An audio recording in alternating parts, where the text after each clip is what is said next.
Lagay yung manok. Ngayon guys, ilalagay na natin yung manok. Ayan. Ayan guys, nahalo ko na at tatakpan na natin at hintayin na nating maluto guys.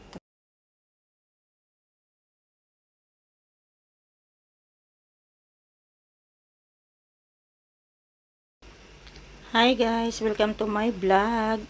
Ngayon guys, magluluto tayo ng adobo at saka pansit. Ito yung panglahok sa pansit at ito yung adobo. Pinapakuluan ko lang muna guys, katulad ng mga unang video ko. At hahawonin natin yan para itapon natin yung mga sabaw niyan guys.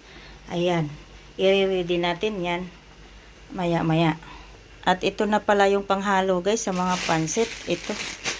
May carrots at may repolyo at ito na din yung mga patatas nga iano sa adobo at saka yung mga iba-iba pa dyan. Nilagay ko lang sa plastic, hinikayat ko kagabi para pagka umaga hindi na ako mahihirapan luluto. Naka-ready na siya lahat guys. At ito guys, pakukuluan lang muna natin yung manok doon. Tapos tapon natin sabaw, saka natin aadobuhin. At ito na yung isasahog ko sa pansit guys. Itatapon natin yun ng sabaw ngayon. Ayan guys, ilalagay na natin siya dito. Ayan, nausok na. Ayan siya guys, oh. Ayan. Tapon na yung sabaw, saka natin siya ilalagay sa pansit. Wala na yan siyang langsa. Ayan. Lagyan ako ng kawali ng lulutuan natin sa adobo guys. At talagyan na natin to ng mantika kasi uminit na yan siya Ayan. Painitin na natin siya guys at saka natin ilalagay yung mga ingredient. Ngayon guys, uminit na yung kawali. Ilalagay na natin yung mga ingredient. Ipaghalo-halo ko na lang sa adobo guys. Ayan. Para isahan lang, di ba? Ganun na naman din yung luto guys. Kaya hinahalo-halo ko lang yan. Ayan. Hintayin na natin yan magba-brown lahat guys. Ayan. Halo-haloin na natin. Ilagay natin. Tapos, medyo mag-brown na yan siya. Saka natin ilagay yung patatas. Kasi, saka luto naman kasi yung manok. Kaya, ilalagay muna natin una yung patatas. Ganun ako kasi magluto, guys. Iba-iba naman kasi tayo ng option sa pagluluto. Ako kasi ganito Ayan. Nandito na yung patatas at saka yung manok na kanina pinapakuluan ko. Luto na kasi yung manok, guys. Kaya kaunting kimbot lang yan. Maluluto na lahat. So, iuna natin yung patatas kasi ito matagal. Unahin natin. Malambot na to. Saka natin ilalagay ito para hindi nadudurog. Ayan. Lagay na natin yung patatas guys. Ayan. At halo-haloin natin to. Pasensya na kayo sa aking pagtatagalog at hindi tuwid talaga. Kasi hindi ako marunong magtatagalog guys. Ayan. Hintayin lang natin lumambot yung patatas, saka natin ilagay yung manok. Ngayon guys, ilalagay na natin yung manok. Ayan.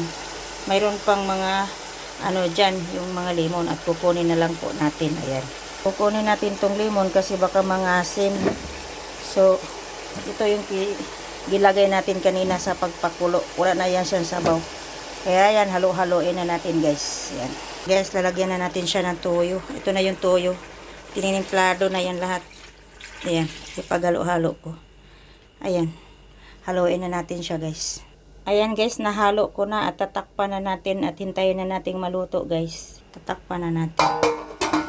Ayan. Pinainit muna natin yung kawali, kasirola pala. Sorry guys. Kasirola na malaki. At ito din. Ito sa adobo, ito sa kasirola. Malalaki na yung nilutuan ko para hindi ako mahirapan guys. Ayan, lalagyan na natin ng oil. Ayan. Lagyan na natin ng oil guys. At painitin natin, saka natin ilagay yung mga ingredient. Ayan, mainit na yung mantika. Ilagay na natin yung naghalo-halo ng mga ingredient. Ayan guys. Ganyan kasi ang idea ko guys, kasi mahirapan ako lalo na pag nag-video ako. Kaya ay halo-halo ko na rin kasi ganun lang naman din yung kalabasan. Maluluto lang together. Ayan. Haluin lang natin. Haluin lang natin guys. Ayan. Hanggang sa magluto yan kaunti at ilagay na natin yung manok. Ayan. Medyo luto-luto na yung ilagay na natin yung manok guys. Ayan. Haluin lang natin. Ayan. Halo-haloin lang. At hintayin natin maluto kaunti. Ilalagay natin yung carrots. Ayan guys, isusunod natin yung carrots. Ayan. Tapos lalagyan na natin yung konting toyo. Tapos hintayin lang natin. Ayan. Halo-haloin na natin. Ayan. Hintayin natin yan na kaunti. Tapos lalagyan na natin ng toyo. Ayan guys, lalagyan na natin ng toyo. Ayan. Lagyan natin kaunting tubig. Ayan, lagyan natin kaunting tubig. Tapos tatakpan natin guys. Hintayin natin maluto yung carrots at manok at pakuluan natin. Ayan. Ayan guys, nilagay ko na yung Mickey at saka yung bihon sa ilalim. Ayan. Ayan guys, nilagay ko na rin yung repolyo ipaibabaw. Ayan. Ayan na yung pancit guys. Hintayin na lang natin maluto at hindi ko na pinakita sa inyo kung paano hinalo kasi alam niyo naman kung paano haluin eh. Anong tawag nito? Kanya-kanya naman tayo ng style din sa pagluluto ng pancit canton na may bihon. Ayan. Medyo hintayin na lang natin paluto yan guys at ayan.